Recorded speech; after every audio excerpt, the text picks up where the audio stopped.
পরবর্তী যে অ্যাসার্টিভ সেন্টেন্সে ন্যারেশন চেঞ্জের যে ভিডিও বানাচ্ছিলাম তার 3 নম্বর প্রশ্ন যেটা আছে সেটা আমরা আজকে সলভ করব।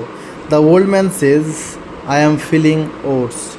তাহলে এখানে দেখতে পাচ্ছি রিপোর্টিং ভার্ব যেটা রয়েছে সেজ, সেটা রয়েছে আমাদের কিন্তু প্রেজেন্ট টেন্সে।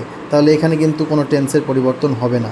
আমরা বলেছি যে রিপোর্টিং ভার্ব যদি প্রেজেন্ট টেন্স এবং ফিউচার টেন্সে থাকে তাহলে কিন্তু রিপোর্টেড স্পিচের কোনো টেন্সের পরিবর্তন হয় না। তাহলে এটা অ্যাম ফিলিং অর্থাৎ প্রেজেন্ট কন্টিনিউয়াসে রয়েছে, তাহলে আমরা কিন্তু এটাকে প্রেজেন্ট কন্টিনিউয়াসেই রেখে দেবো। তাহলে উত্তরটা কী হয় আমরা দেখে নেব। উত্তরটা হচ্ছে the old man Sage, comma inverted comma তুলে আমরা দ্যাট বসাবো, এবং আই বলতে এখানে ওল্ড ম্যানকে বোঝাচ্ছে, তার জন্য আমরা বসিয়ে দিলাম হি।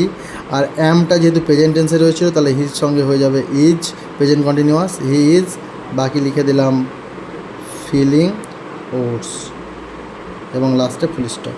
তাহলে উত্তরটা হয়ে গেল the old man says that he is feeling oats. Present টেন্সে আমরা রেখে দিলাম, প্রেজেন্ট কন্টিনিউয়াস টেন্সে।